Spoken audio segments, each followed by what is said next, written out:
Well, hello everybody, and welcome back to another episode of the Accommodation Show. This week, I'm joined by one of my friends, Corrine Harris from Operto. Welcome to the show.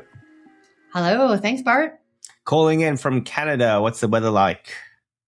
We are just coming into summer, so the snow has melted and it's starting to get warm, so it's great. Yeah, right. We're just approaching winter ourselves, so nice and chilly. But it's not too bad being in Australia, this side of the world. Corrine is from Operto. Operto is a technology solution that sort of looks after your business from when a guest books to when they check out and a bit of post-checkout as well. So all those steps in between. So obviously a guest will make a booking, but then you need to look after them. You need to make sure they get into the property. You need to make sure the property is clean. You need to communicate with them. So all those different steps. And Corrine has been with Operto for quite a number of years. How many years? 5 years I've been with Operto now. Time flies. 5 years. And the great thing with Corrine is she's got a huge amount of experience in the technology, but also really talking to people about their problems within their business, within, how things actually work on the ground. So what we're going to do today is we're going to delve into some of those problems that you might be facing in your business, how you would solve them now in this day and age, and how you can make things better within your business, which I think is really important. Hopefully, Corrine, I've kind of summarized it well enough. Is there anything that I missed? No, I think that was a great summary. I guess the only other thing I can add to that I have lots of experience talking to people about technology, but I also was a property manager. So I have been the boots on the ground, the waking up at 4:00 in the morning, the doing all of that. So I think I apply a lot of that to this and to what kind of technology. So hopefully I can lend that to the conversation today as well. And then so I take it when you were working as a property manager, you didn't have these sorts of solutions. That's correct. I mean, started to get some of them prior to jumping out and joining the technology world of things, but that's correct. Like there's been a lot of really great tools that have come up since then. So great for people to be able to have those. Yeah, it's really interesting because I was talking to a colleague of mine who's setting up a business as a revenue manager consultant. It's kind of a new category of business that sort of popped up in the industry. I mean, it's not new, but it's solidifying itself, is that people really need help with revenue management. And one of the things that he was saying was, look, there's so many people that still haven't got their revenue management even sorted or don't even have dynamic pricing tools. And he's like, this is crazy. How are you finding things on your end? So with Operto, of course, solving the problem of, how do we communicate with our guests and how do we give them codes to get into the property and all this sort of thing. What percentage of hosts do you think just don't have any technology solution at all versus to hey, it's all sorted and we know what we're doing? No, that's interesting. We've definitely seen, I'd say in the last 1.5 to 2 years, a lot more property managers embracing technology. So there's not a lot out there anymore that have nothing. Mm-hmm. But, to your point, in that guest communication and getting a lot of that out, often that is what gets kind of put to the bottom of the list, because they're like, we need to make more revenue. But the interesting thing is that if you're not taking care of the guest after they make the booking and until they check out, they might not return, or you might not get good reviews, which can also reflect back on that. So we are seeing a lot of people that still haven't figured out that middle part of the journey yet. Or maybe they have figured it out, but it's very manual. They haven't figured out how to automate it or to make it consistent. And that's really where we can kind of jump in and try and help them streamline or tighten up that part of their business.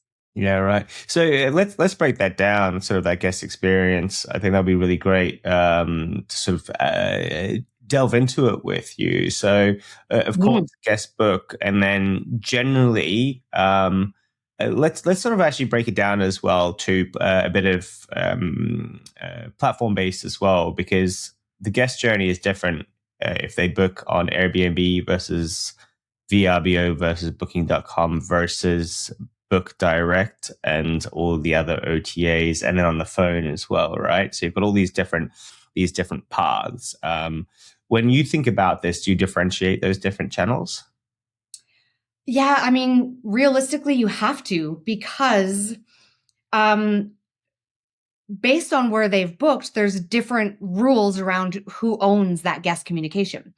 So some of those platforms might have very strict guidelines of saying that, oh no, you have to communicate through our platform, whereas others don't. And that's why there's that age old direct booking versus OTA conversation.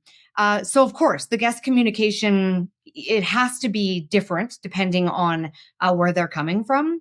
But that's also where, and I think often what happens is that people kind of get so like, oh, how can we do it? Because there are so many different ways, that they don't automate it or they don't try and make it consistent. But there's tools out there that can even help you do that, that can help you say, oh, if it's coming from this channel, then do this workflow. And if it's coming directly, then do this workflow. And that's where you can get some extra tools to help you with that, rather than doing nothing at all or hoping that you have the free time to send them the communications. Yeah, I think that's the real risk when we do start to add channels, right? Is we add more complexity to our business. So of course we can add more revenue by having different ways for people to book with us.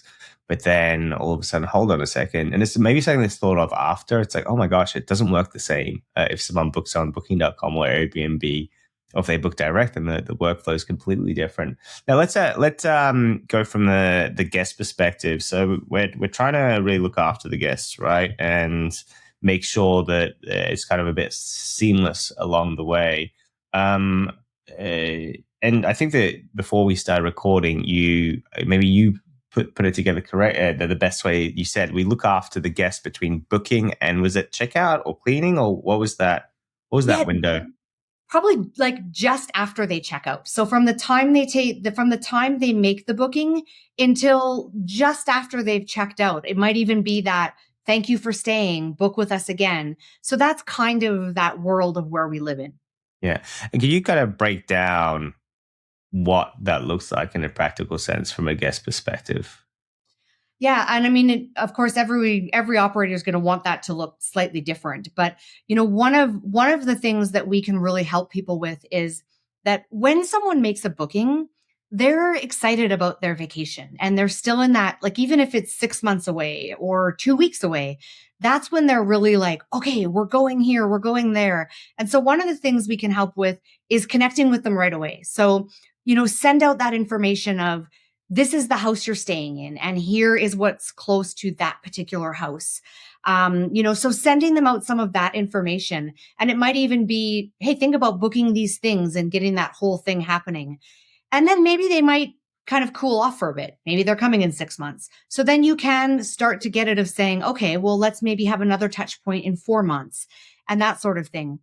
And instead of also just sending out the generic, I live in Calgary, so you're coming to Calgary, and sending out everything about Calgary, they can really get it down to, well, wait, they're staying at this home and this is what's close, or this is why.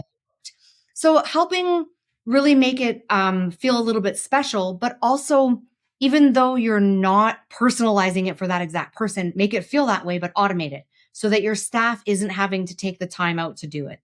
Yeah. And I think that's really important. I think I'm pretty sure I stayed at a property, and I'm not going to name any names, and I was using your solution. And it was nice because that experience from a guest, it didn't feel like different systems talking to me. It felt like it was one sort of ecosystem where, you get a message and it kind of links through to a bit of an app or a guidebook, and then you've got all the information that you need to kind of answer a lot of those questions. And I think this is really relevant for this industry, because you won't be there in front of the guest, and they need a resource that they can refer back to. But the problem is this: if they go to the resource and it's not complete or not working, they're not going to go back to it again. They're going to go, well, I tried once to get the Wi-Fi password or whatever. It's not there. Okay, cool. Now I need to find out why this is broken or whatever. I'm not going to go back to that app because it's just so much work to try to figure it all out. So there is that sort of, from a guest perspective, if you're trying to replace a human with an app or with sort of like an online Knowledge. guide, then it has to be as knowledgeable as talking to someone. Do you think that's something that you guys I mean, is it something you've thought about? Yeah, 100%. And this is something that we're always, I mean, I think in the hospitality industry of how do you mix that automation, but it's hospitality. It still needs to be personable. And I think it is making sure that one can flow into the other. So, for example, if we build a digital guidebook for one of our customers, we can send that out to the guest right after they booked or a week after they booked so that the guest can have that and start to, yeah, okay, where would I find the Wi-Fi code or what's a restaurant close to us? But then also making sure within that guidebook that if they get stuck and say, I want to talk to a human, they just hit the call us and they can call the property manager. So I think it's trying to make don't put up barriers, give them tools, but then make it easy for them to transition to the tool that works best for them. So I think it's trying to find that mix of how can you automate it, but then also make sure that you have the time to answer those calls or be there when they need you. Yeah, for sure. Kind of a blended approach, right? In hospitality, I think it's always going to be a blended approach because there's certain things that people need to do for people. And it's hospitality, right? I mean, if someone calls and asks for something out of the ordinary, that needs to get delivered to them. Or, technology might not always understand exactly the way the person's saying it. So it's good to automate what you can and technology will get better at it. But I still think you need to have tools to just be able to, sometimes people still want to talk to people. Yeah, yeah. Well, I mean, and I think that'll be less and less with time, right? And I think that as well, the future we're heading towards is the AI is actually going to be better than talking to a person, right? Because it'll just get it right a lot more of the time and a lot less emotional and that sort of thing. And I think that with time as well, I think those tools will be able to provide pretty good hospitality because they'll be able to you teach them to do that. But I mean, that's all coming, right? Now, okay, so we're going through, we're making our booking as a guest. We're getting our information as we go. What are the sort of the biggest pain points for a guest that automation can really assist with? I mean, one of the biggest things that our customers still come to us with, and it's not flashy, it's not fancy, but it's getting the guest into the property. And so, I mean, short-term rentals, it's not like a hotel where they can go to the front desk and someone can direct them to the elevator or hand them a key. More often than not, they're driving to an address that they've been given and they're trying to figure out how to get into the house. So nothing is worse than the very first impression someone has is that, they don't have the code yet, or they have to go searching under a log to get a lockbox to get the key. And so that's really where Operto started and where we can help with is making sure that that process is send them the code when they need it, give them instructions, maybe even a video on how to get in. And again, if they can't, make it easy for them to get there. So that's still one of the biggest things that we're helping people with of something that, it's not, yeah, like I said, it's not flashy, but it's such a simple thing of that if they can't get into the property and they can't start enjoying it, they're just not going to start their vacation on the right foot. And we can have lots of different solutions to help them with that of getting them through a gate or how do they access the pool. But it's thinking about those things that might get overlooked. And we can automate all of that of generating the correct code for the right time or making sure your staff have the right code, all of that sort of thing. Yeah. And tell me, so because as a property manager, you've got quite a lot of things going on and moving parts. So you've got quite a different number of properties that you might be looking after.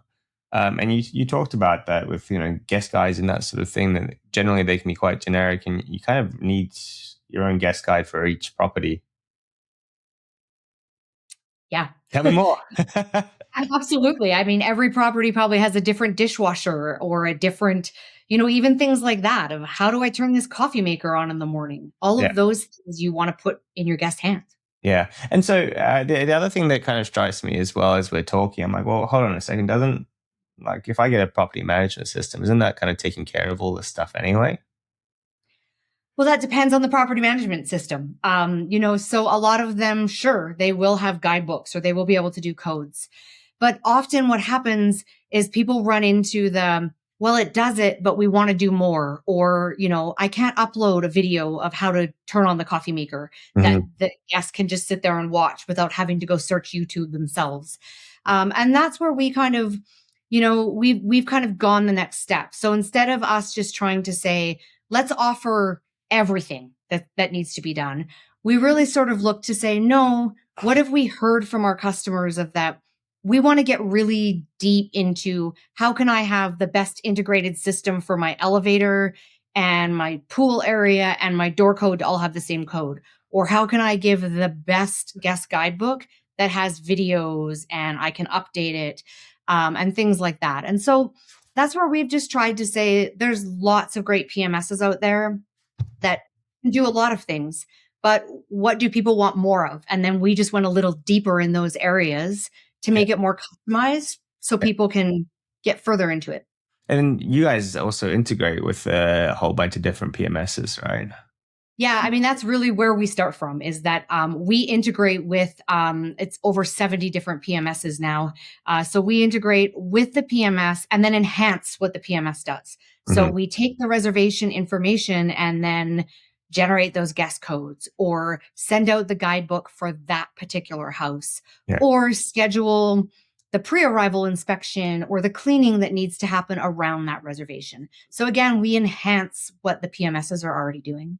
Yeah, that's cool. And I think that the one thing that I've learned, especially when we get clients that want Book Direct's websites, is that they're not tied to any one PMS, right? So that Mhm. website is theirs; it's their brand. They can move it to whichever PMS they want, and it's still going to work, which is fantastic. There might be a bit of change that you have to do on the way through, but ultimately that core infrastructure, it's there, and it's you don't have to rewrite all of that. And I think that that can be also a risk with some of the PMS work. That if you put all your systems in one place, that if you need a change, then that the work is just extraordinary, and then you really get quite restricted. And then if you do a change, right? So this is the best one, Corrine, is that you're not happy with your PMS. You've been promised the world for the next one. You move to that one, and you're like, oh my god, this isn't what I thought it was going to be. Sure. But you've spent 6 months moving, and then you're stuck because do you go back to the old one? Do you Yeah. try to gamble again to get a different one because you got that one wrong? So I think that's the one nice thing about some of these core operational things is just potentially having them on the side Yeah. to look at. But I think that the problem overall is really important to look at and deal with. With the cleaner side, just curious, do you guys go quite deep on that, or is it just a surface level? Hey, this property needs to be cleaned. No, it goes, yeah, it goes very deep. It's very customizable to what the property manager wants to do with it. So, I mean, cleaning is just the surface of it of, the obvious when a reservation ends, we're going to schedule a clean. But I mean, there's so many other things that property managers have to take care of. Deep cleans every 4 months, preventative maintenance, making sure you service the air conditioner every 6 months. All of those things can also be automated, and can dynamically move around the bookings. So, if a booking happens to come in when you serve it, when you had scheduled your air conditioning, it can automatically get moved and notify the repair person to do it. And again, that's not flashy and fancy. Those are the behind the scene things, but those are all the things that a property manager has to think of. And if you forget to notify the repair person, well, now you have to pay them a turnaway fee and bring them back. And so these are all the things that we can kind of help the behind the scenes to make sure that it's still ready for the guest. Your staff know where they need to be, but it's one less thing that you're in an Excel spreadsheet or trying to go ahead and do. So really sky's the limit with what we can do with our operations, pool services, delivering bottles of champagne, really whatever services and things that need to happen in their operations, then we can do that in our scheduling tool. Yeah, amazing. So I ask, go back to guest experience for a second, because one of the things that we talked about at the start was impacting your reviews. Now, I think that guest expectations keep on changing as time goes on. In your 5 years with Operto, what have you seen as the biggest changes in guests' expectation?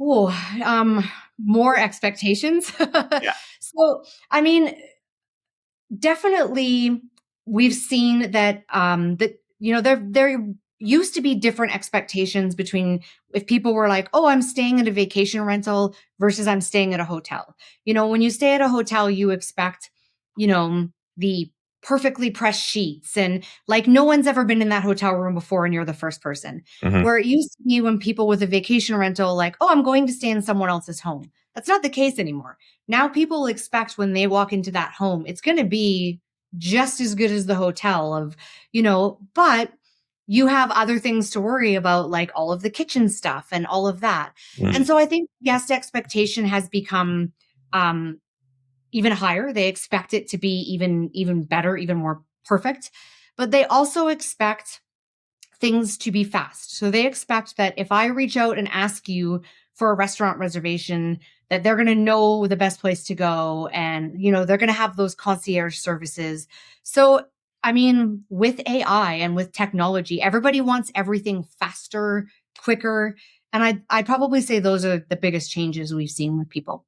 Yeah, I really like that one about the speed, right? Because you think yourself as a guest, and you do have that expectation to get a response within a second, if not a few minutes, and that's kind of how things have actually progressed. And I think the other side of that, right, is now businesses are a lot more capable of actually responding fast as well, because you can use the different tools. You can have databases of all your questions in one spot, and you can really quickly sort of get those answers through to people. Yeah, I love that. I love those 2 points. Staff. These kind of tools. Well, I mean, like, where do you see sort of the staffing of the future, and where are we going with all of that? That's an interesting question. I know one of the things that I've been talking to a lot of operators about is that the staff is the one thing that AI and technology can maybe help people know where they're supposed to be or what they're supposed to do, but currently right now anyway, we still need a person to make a bed. You still need a person to go and plunge the toilet.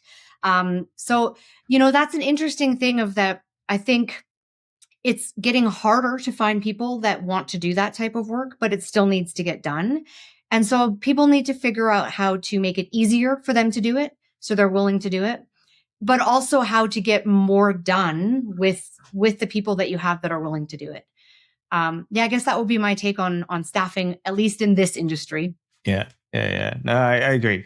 I think like if we think about where we're going to and moving forward, I think it's a bit of a, I don't know, for me, it's a bit of a brave new world where we don't really know. And funny enough, within what we do, we're actually adding more and more people because it's actually the other way around, because we know we can get a lot more done with those people because we don't have as much barrier to training them and to get them really into their jobs, because we've got tools that can help them.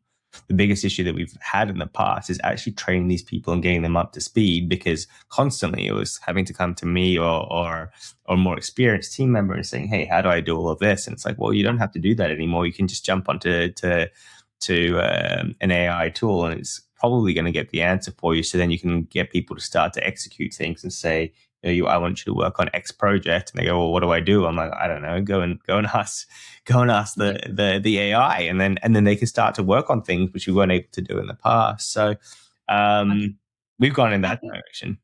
Yeah, and we're commonly hearing that. I think originally when, AI, started to come out, I think that was a lot of people's biggest fear. Oh, we're going to lose our jobs and you're not going to need people, but we're hearing from a lot of people it's actually going in the other direction.